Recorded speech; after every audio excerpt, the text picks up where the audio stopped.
My name is Sam Opondo, Executive Secretary, KUPPET Siaya branch. I want to take this opportunity to thank very much the teachers of Siaya County for having come out in their numbers when Kenya Union of Post-Primary Education Teachers called them out on industrial action. The teachers of Siaya responded in earnest. I do, however, want to say that we were disappointed with the manner in which the strike ended. None of us had any idea whatsoever that the strike was going to come to an end.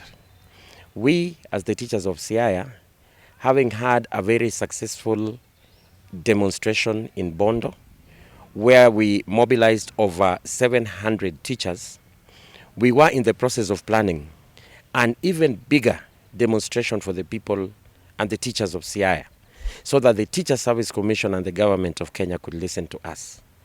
Unfortunately, come the evening, we got it from social media and even televisions and over the radio that the strike had been called off. This came as a surprise. The teachers of Siaya, I want to say, are disappointed.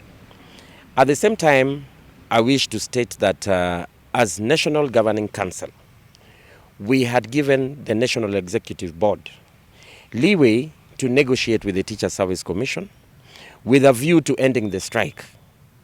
We had even told them to explore possibilities of alternative dispute resolution. And we had given them opportunity that should they, at whatever time, even in the night, strike a deal with the Teacher Service Commission, we, the members of the National Governing Council, were ready even to attend a Zoom meeting, and if satisfied with what had been attained through discussion by the Teacher Service Commission, then we would make a decision on the strike. I want to say that is the only infidelity that was there insofar as calling off the strike was concerned.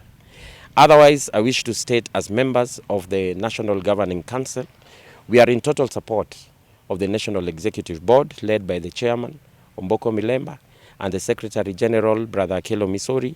We do, however, wish to state that in future, all the protocols that run union activities insofar as calling off industrial action is concerned should be followed. Our grievances were met to some reasonable extent.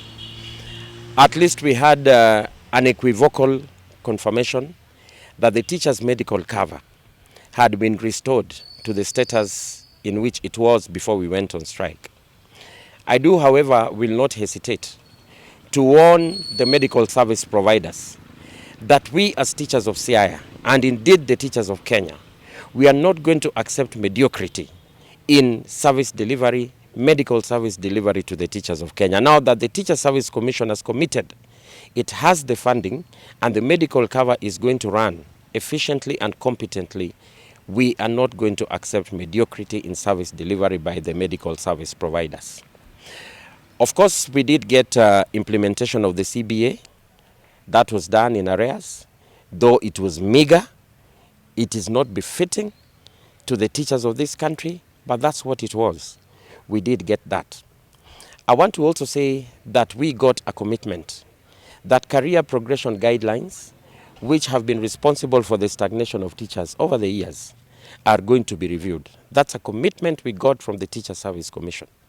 And review of career progression guidelines is not a one-off, like a switch that is being brought on. It involves discussion.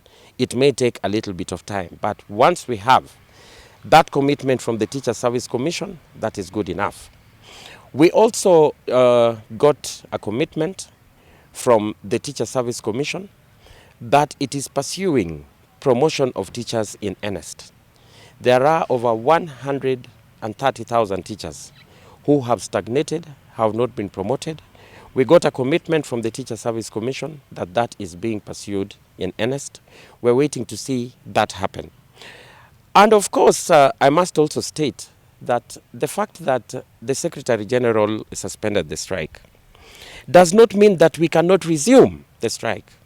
Should we as teachers feel that we have been hoodwinked, should we as teachers feel that we have been taken for a ride, then the strike is going to resume.